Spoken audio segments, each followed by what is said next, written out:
Good evening and welcome to a slightly less than professional Livestream 25. It's not very professional at all today because the way I'm having to set this up is all sort of skewed and everything. I'm not actually at a normal place today. I'm at some different accommodation, and I'm afraid this is the best I can do. I forgot to bring my Lady Wife selfie stick. I sort of I'm not prepared in that way, so I do apologise. Sort of slightly weird angle today. Hopefully those of you who are there can hear me. We are a little bit early in starting today. So number 25. It seems strange we've done so many of these, but we have.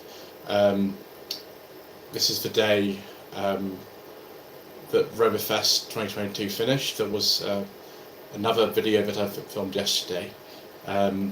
I'm just actually going to go onto the computer as well and bring that up, so we've got two devices running, and so I can easily kind of look at some sort of questions and things. Strange, my own live stream's not actually appeared on my channel yet. How interesting. Oh, here we go. Right, mute button on here. You don't need to hear me talking twice. You know, it's quite enough, I'm sure, for most of you to hear it just once. So we'll just pause it there and we'll pop out the chat. I do apologise for the poor picture quality and this slightly strange angle. Good evening to Julian Knight. Good evening, sir. Good evening to John Ison. Good evening, sir. Good evening to Mr. G. Good evening, sir. And good evening to Dizizel. Good evening to you as well, sir. So, topic for this evening, appropriately, is your favourite Rover cars. Anything from, I think the Rover company was founded around 1904. That's why the 100th anniversary special edition was Rover 75, actually, in 2004. But that's what we're going to be talking about today, and also a very nice blue raspberry slush mountain that I enjoyed earlier on today. It was most delicious, most agreeable. So good evening to Paulie Galtieri. Good evening to you, sir. I hope all of you have been enjoying the festively and exceptional coverage, as well as the sensible second-hand read episode. Those classics is actually on the Triumph for Clay. Hope you've been enjoying that, as well as things that are coming so far from Roverfest, which was a very hot day again. It seems that we're going to have another very warm week, which will be interesting. David Perkins, good evening. Good evening to you, sir. Great content of late. Well, we aim to please, sir. We've got lots more on the way this week, and then next week and the week after, I hope. Hopefully the things will be agreeable to you as well. Paulie Galtieri has been commenting this week. We might be using words like beige leather interior and Vanden Plas quite a lot this evening. We do like a nice beige leather interior, and we do like Vanden Plas versions of some of the cars from the 1980s. So yes, your favourite Rover model, long and illustrious history that went over 100 years. I've had 8 of them myself. I actually did a very vague vlog this week. It only uploaded yesterday, but I did record that at some point in July. It was very appropriate. It just kind of happened to be this week. It came out at the right sort of time. John Wood says, "Good evening. You putting out some content lately?" Yes, we've been putting out lots of content recently, and it has actually paid off, because that was one of the reasons we got to 6,000 subscribers. We got there a little bit more quickly because of Festively Unexceptional. That was a big help. Right. Does anybody have any questions for this evening? I've just been in touch with Mr. Coleman, actually, and we'll be seeing him next week because it's the Tivoli's first MOT. Mr. G, that's a very, very good suggestion. The Rover P5B. Well, we've seen many P5Bs this weekend, and we're going to see another one on the channel next week. because that might be the 6,000 subscriber special, which a lot of you have been waiting for. If you're a channel member, of course, you've probably already seen that. Julian Knight says Rover 827 two-door coupe. Yeah, that's not a bad suggestion. There weren't badges of the 827 as far as I know with the coupes. I think we'll just call the 800 coupe. But yes, the earlier ones would have been with that engine, the 2.7 Honda engine. The later ones after 1996 would have been the KV6 engine. But yeah, that's a very good suggestion. We do like one of those in sterling specification with a beige leather interior. Hayden W. At Mark II Granada. Yes, we like Mark II Granadas.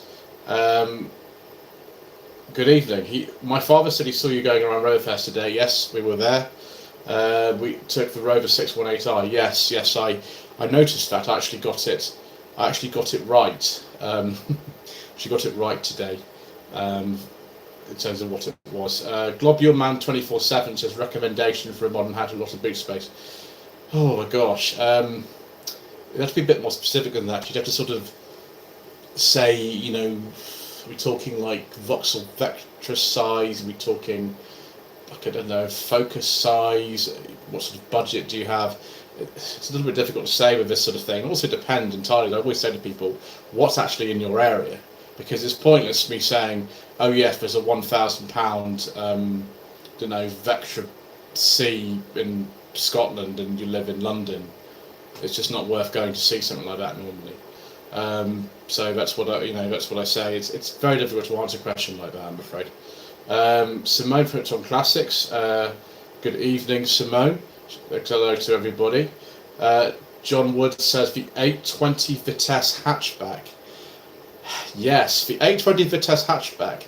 There are actually 2 of those there today at Roverfest. There's going to be probably, if I get this right, I think part 2, which will be up tomorrow, will have those in there.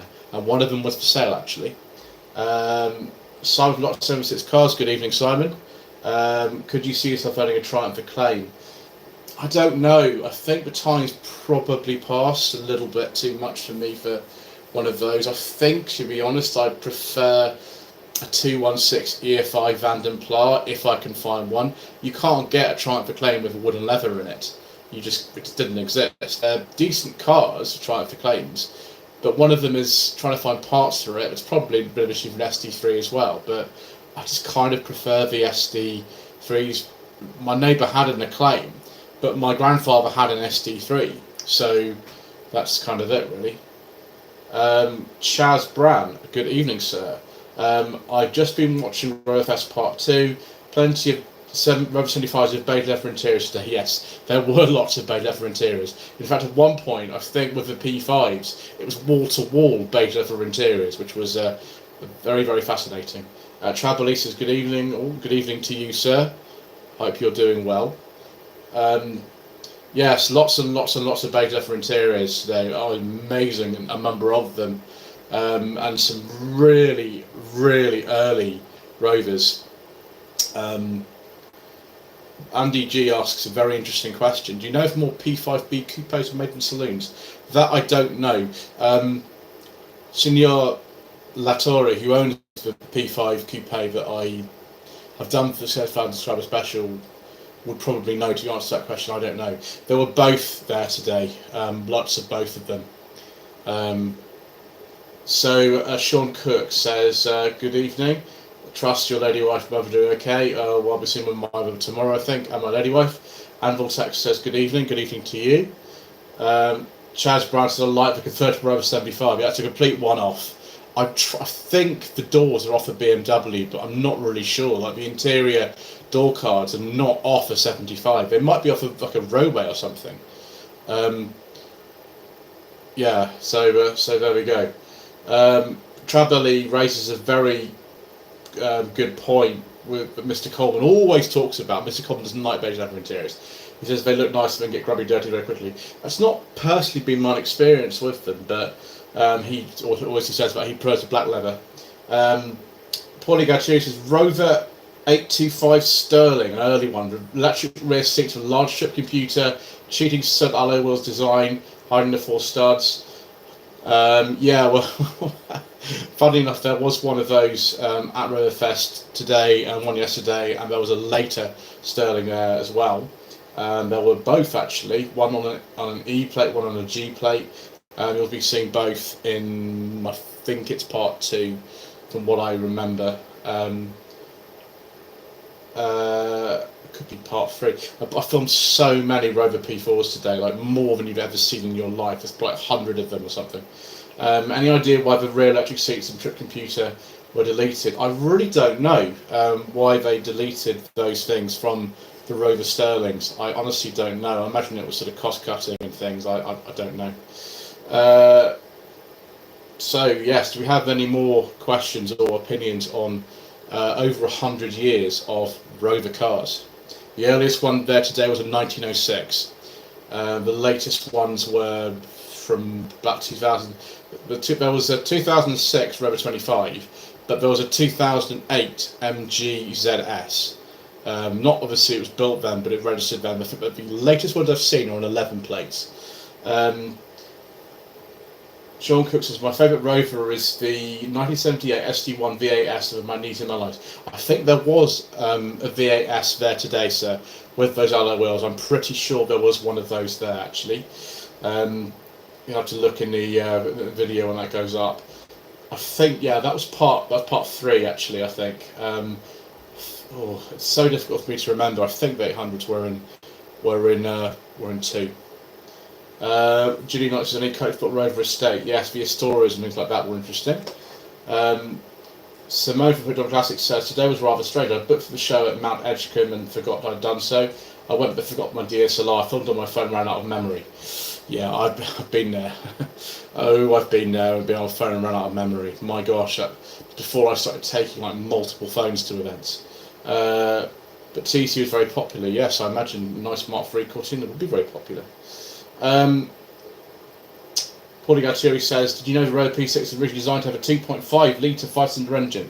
It was originally designed for a gas turbine engine, actually, originally, on the T4 concept. But that was, I think, another one of their ideas initially that they had, was to put a 5-cylinder engine in it. As far as I remember, I might be wrong. Trabully says, what American manufacturer ever get the V8 for the SD1? It was a engine that was designed for the Buick, the 1961 Buicks, originally, but for some reason Buick didn't want it. I don't really know why. I forget the reason for that, but that's what happened with it. Sean Cook says, the best Rover is the Range Rover Vogue LSC 4.2 in dark green with beige leather interior. They didn't make a 4.2 Vogue LSC from what I know. It's a 3.9 actually for those. But yeah, soft dash, Vogue LSC, dark green with a beige leather interior. It's very, very good. Travelers just hit the like button. Yes, that really helps with the algorithm. That's very kind of you, sir. Thank you.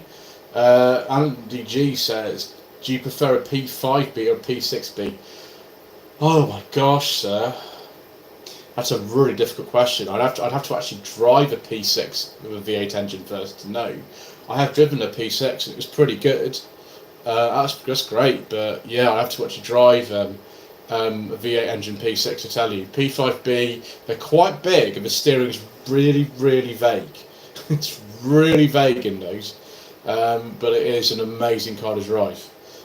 John Edwards says, good evening, sir. I did enjoy the Bill's Rover 827, which armed response to the cameos. Yes, the Metropolitan Police love the Rover 800s. Overall, as a child, I wanted a Rover 100 doing description. Well, there was one in the video yesterday. I did film a couple today as well, so there you go. Yeah, Simone prefers a P5B. I totally understand that. Having driven one, they are really nice looking cars, and just feel like a government minister when you're anywhere near one of those. Right, do we have any more questions or comments about 100 years or over 100 years of Rover cars? I shall drink some Cherryade whilst I wait for some more comments. Good evening, Mr. Adam Toms, and hello to everybody who's on the stream so far. We're just discussing over 100 years of Rover cars, sir. That's what we're discussing tonight.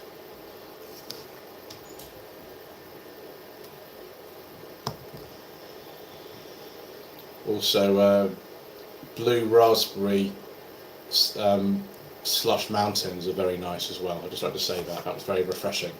That actually appears in the end of part 2. You actually see the blue mountain, slush mountain that I had.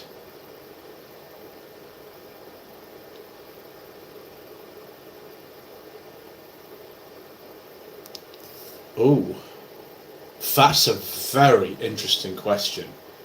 God, this could be the topic for like the rest of the evening. Simone put on Classics asked, what do you think was Rover's biggest mistake? There's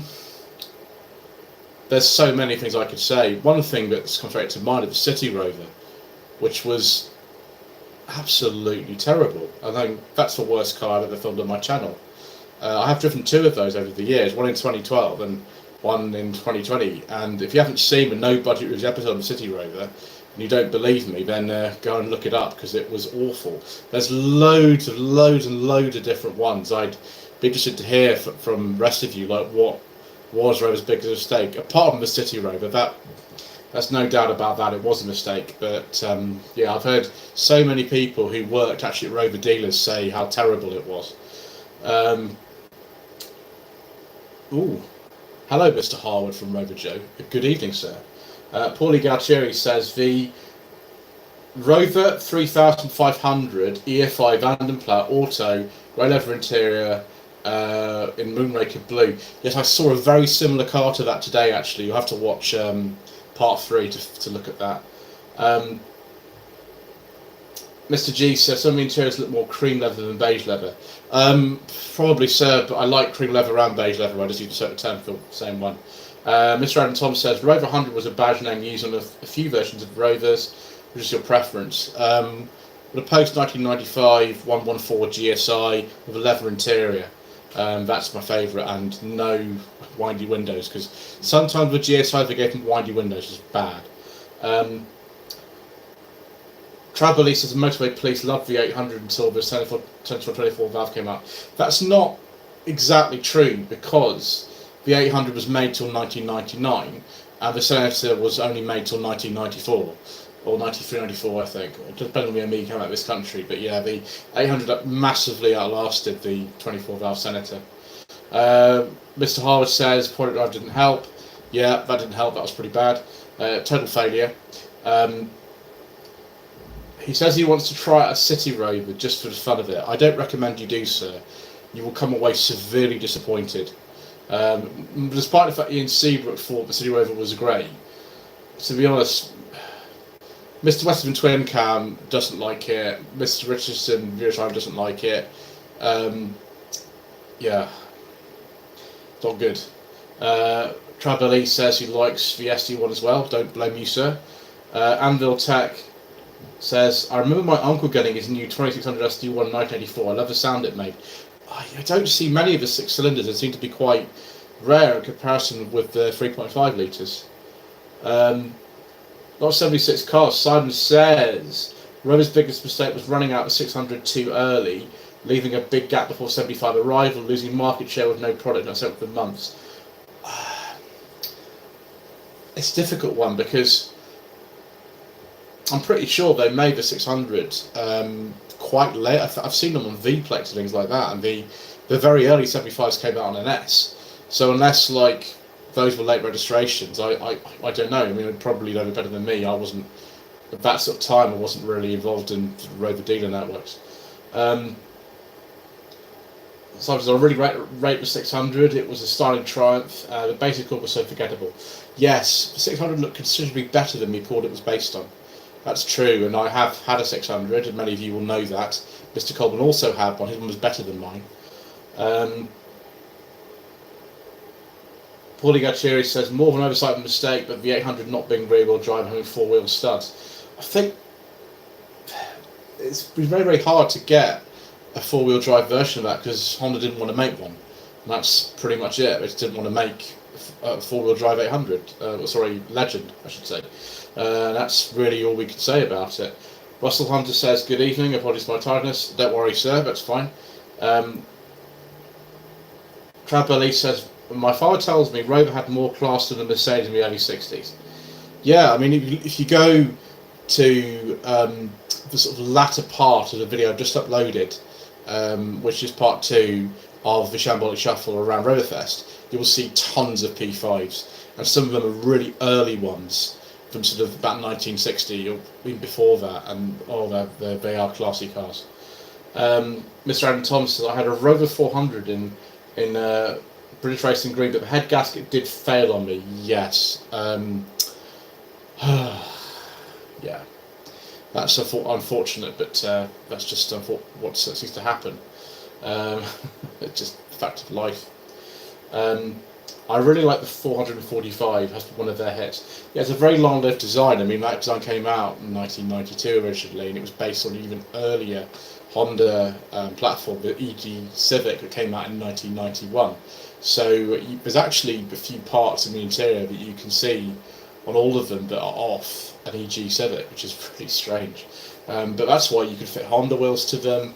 You can get different suspension if you want on them quite easily.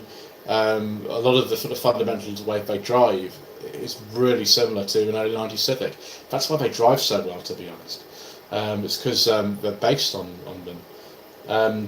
Mr. Harwood makes a very good point here. Another bad idea, Rover badging the Rover R3, that was the second generation 200, as the 200. It should have replaced the Metro and been named the 100. Yes, it really should have been. I think they sort of thought, but because the R8 was considerably more expensive, it's like an Escort or an Astra, that they thought they could get away with sort of pushing a smaller car up market, and that happened with both the 2 and 400, the R3 and the HHR. But by around 1997-98, when the Metro based 100 was discontinued, that was the sign of having to reduce the prices to make up for the gap in the range. And yeah, the R3 200, the later ones, they were very good for their sort of classic car. They were much bigger than something like a Fiesta or a Mark III Polo or something. Mark III Polo is not a bad car. The first car I had was a Mark III Polo. But definitely, apart from the cable clutch, it can be a bit of a problem with driving position. They do drive a bit nicer than a Mark III Polo.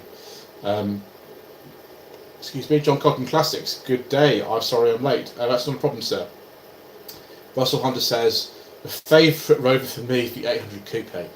Sir, I love the 800 Coupe. I want a sterling 800 Coupe with a beige leather interior, and that is my aim in life. Just having one of those. A truly quintessential gentleman's car. Simon Not 76 Cars says, I think Maggie Thatcher's P5 is up for auction. Well, sir, we will have to wait a few days for the 6,000 subscriber special, and then we can discuss P5s all day long. Paulie Galtieri said the Streetwise looked like a small Matra Rancho.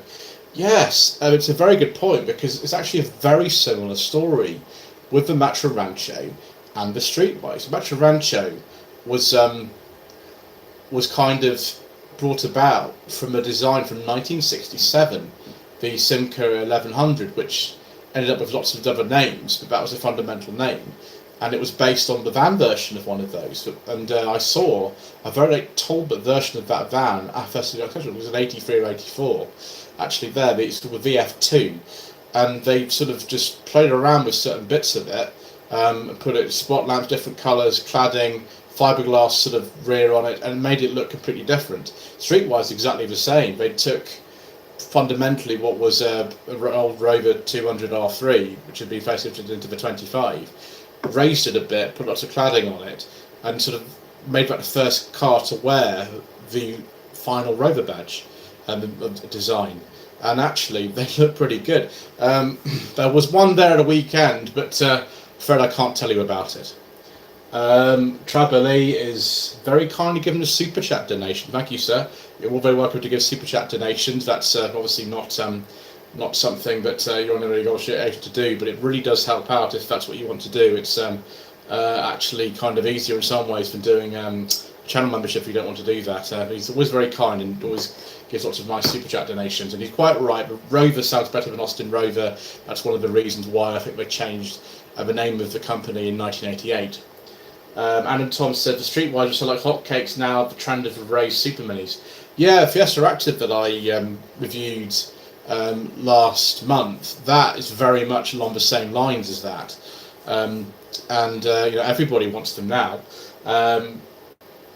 Simon from Not So 6 Cars said the Streetwise was very derided at launch, but was well ahead of the curve. It was. The only other car really at the time that was like that was the Volkswagen, I think either Polo June or Cross Polo. I think with the 9N Polos, they had 2 different names on them. That was the only other car like that. And again, people just said, what's the point? The point is people like cars that look like that. They like cars that are a little bit higher. They just like them. That's just a fact of modern things, and people complain about it, but it's what the market wants. And generally, you've got to make money in order to survive as a company. You've got to give people what they want. Simone says hello to John Cotton Classics. Simone also says that she agrees that Rover's had better than Austin Rover. Yes, it does. The Austin brand was quite tarnished by a lot of sort of cars that were seen as very, very mediocre at the time. I mean, I find them interesting. Things like the Allegro and the Ambassador and things like that. I find are very interesting cars, but they weren't very well regarded by the late 1980s. Also, Depeche Mode is here. Good evening, sir. I hope you're enjoying your holiday on the Isle of Wight. I am going to the Isle of Wight next month for the mini adventure, which is being held there. My lady wife is coming for some of that as well. Hopefully she'll enjoy herself. Simon from Not So 6 Cars makes a very, very good point here. The Rover brand is still owned by Jaguar Land Rover. Yes, they bought it in 2008 along with Jaguar Land Rover. Part of the full sale to avoid it being split out and damaging the Land Rover brand. Yes, exactly. They own it because in the United States and America, Land Rovers are very often just known as Rovers. That's just what they're known as very often. And I think they very much just are very protective of it, and I understand that. That's probably why we won't see Rover selling cars under their own name for, I don't know, who knows how long. Simone put on Classic says, I don't like crossovers, they all look the same. Yeah, a lot of people feel that way. I've had so many people say that on my channel recently, if that's to be unexceptional, actually.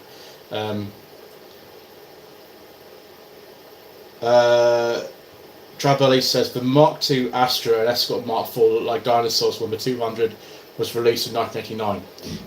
Some of you probably would have seen the first ever R8 Rover 200. It's a green one.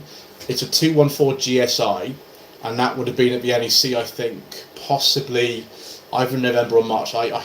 Because I filmed so many parts of it, I filmed 29 half-hour videos over those 2 shows. I can't remember which car was at what event. I just can't remember. Some were at both. But it was at one of those, and it was actually there today as well. So very first R8 on 89 on a G, it was actually there. If you want to see it, that'll be, I think that's part 2. Yeah, definitely part 2. If you want to see the very first R8 200. Cap Lumpu. Hello, community. I'm from Peru. A piece of advice. I'm looking for an IAC valve for my Rover 400. So asking for suggestions of companies to buy it in the UK. I'd try a company called Rimmer Brothers actually for something like that. I wouldn't sort of know. I mean, Mr. Coleman's the sort of person who'd know that, but he, I don't think, is on the chat at the moment. Actually, I'm afraid. So try Rimmer Brothers for something like that, or maybe DMGRS. That's another company you could try. Mr. Harwood says a controversial take. The British public didn't help with the demise of Rover. No, they didn't. They mocked it mercilessly. They did on Top Gear. Jeremy Clarkson was not happy with the launch of the 75 V8 and the ZT260, and James May derided the City Rover quite rightly, but that didn't help their brand at all. Everybody said they were awful, unreliable cars for pensioners. It's all they said about them, and it's a real shame because if you've ever driven something like a 45 or a 25, they handle really nicely. And if you drive a sort of, any of the MGZ cars, it's amazing what they came up with, even with like no money and really old designs in the case of the ZS and ZR. Just extraordinary, really. Just put them into context, and this is why enthusiasts really like them. They're not the best made cars. They're not the most reliable cars. They do rust, but a lot of them are very interesting, and I've had 8 of them. I'm very biased. So there you go.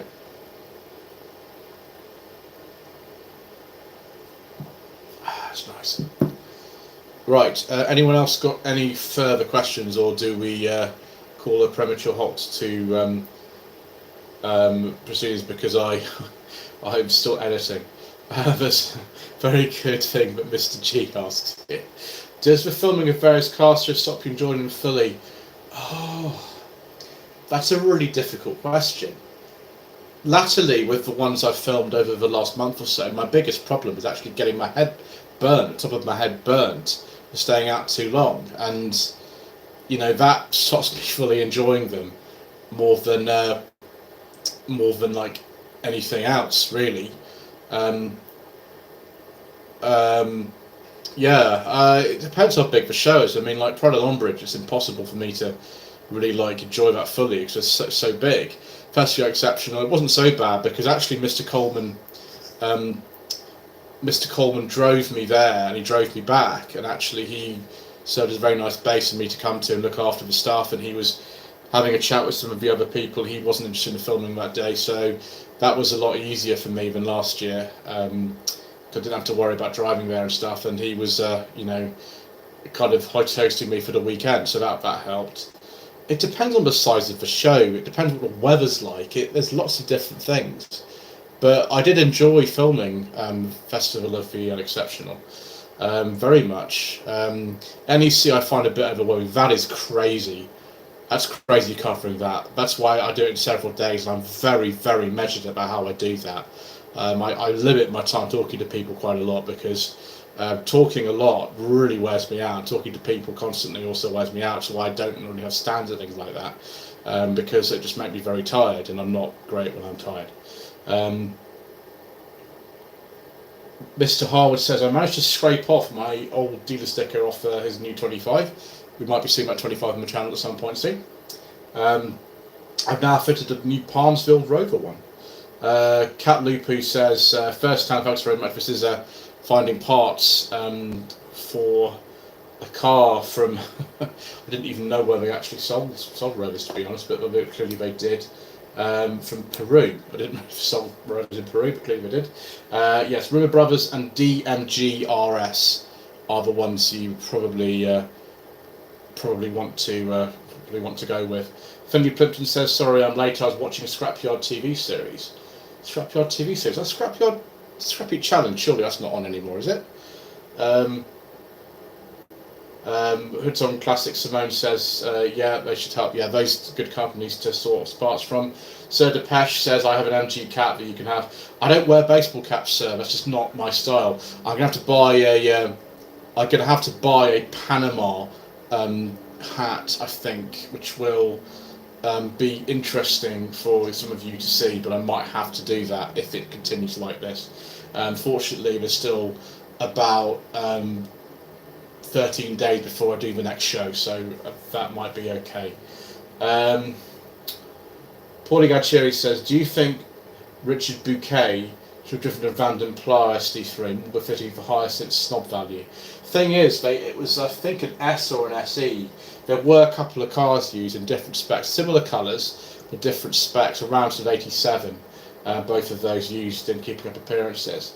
But I think the SD3 would have been sort of too posh for her, really, because she was just a sort of, aspirational person, or she thought she was, and really she was pretty ordinary. So maybe it's best not to have the Vanden Plas. Simone says DMGRS. Yeah, that's exactly it, Devon. Thank you.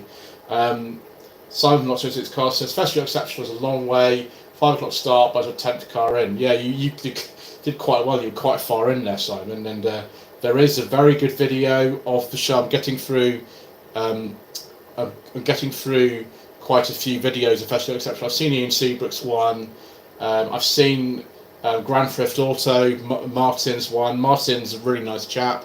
I hope to do some videos with Martin soon. You would have seen him if you've seen the Festival Exceptional coverage. I think he was in my videos twice or something.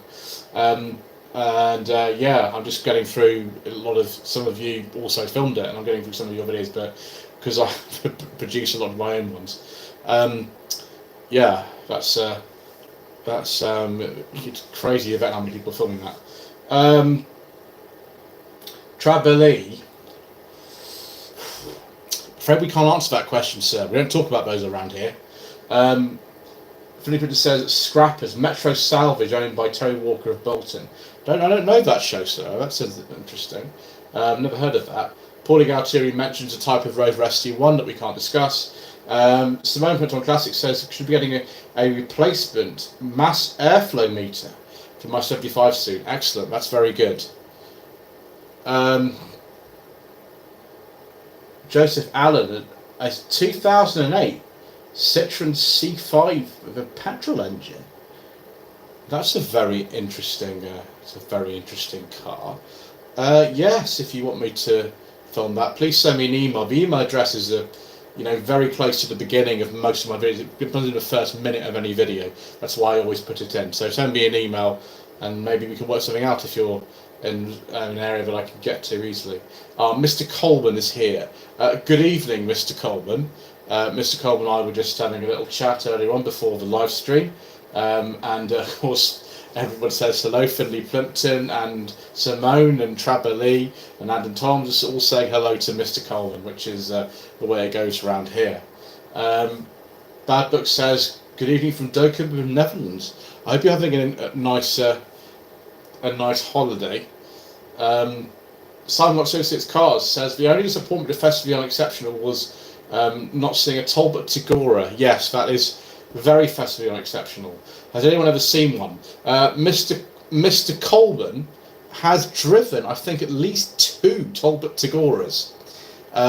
So there you go. But if you answer your question, sir, I would also like to drive a Talbot Tagora, preferably a V6 Talbot Tagora. So I gather they went quite fast. Yes, Mr. Coleman is going to be selling his Alpha 166, which is a real shame. We were having a discussion about that earlier. There is a really good reason for it, but it's a shame. That's a lovely, lovely car. Such a nice car, that 166, and of course he's had 2 166s, both very nice. Mr. G says hello to Mr. Coleman. So there's a swig of Cherryade.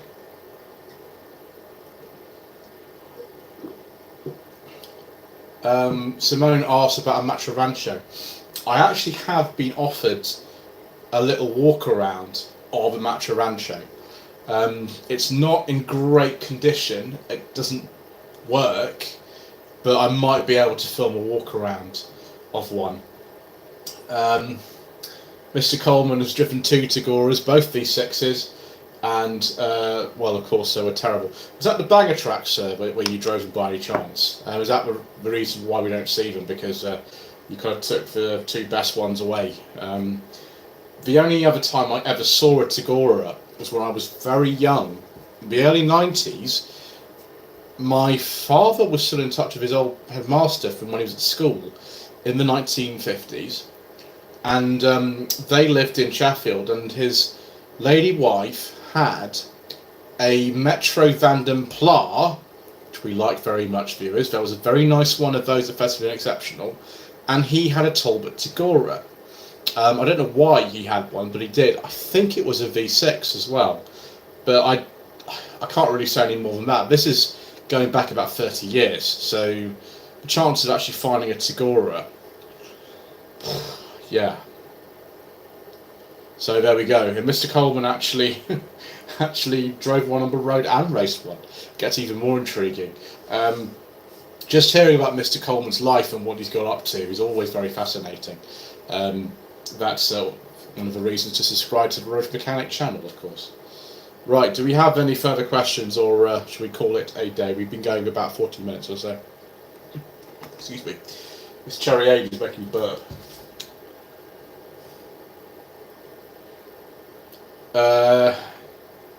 Paulie Cherry says, did you see Mr. Seabrook's Conway Cruiser trailer?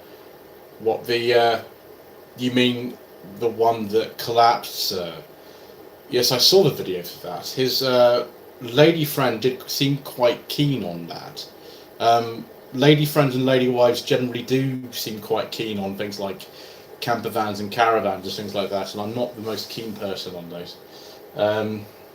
Mr. G says, my father's friend had a Tagora, but I never got to go in it. Yeah, that's a shame, because they might not be great cars, but at least they're interesting. Mr. Harwood says, I have to get the cars cleaned, sir. Well, you don't have to get the cars cleaned for me, sir, unless you want to. I mean, that's up to you, sir. But if you did feel like you wanted to, that would be very kind. Right, I think that's enough for the 25th, slightly less than professional live stream. Please don't forget to subscribe to the channel, like this video, and leave a comment below. It all very much helps. Thank you to Tribally again for the super chat donation, and we shall see you again soon in 2 weeks' time, probably after I've gone to another show. I'm going to with Mr. Partridge, which should be interesting. Martin Badbook says, some nice old cars in the Netherlands, Lancia Delta GT5 door, a late 205 look like a running Garros. Yes, we like those. Big question here, why Rover never jumped on the MPV bandwagon in the 90s? They kind of did, but they had no money. That's pretty much it. Anyway, we will see you all again soon.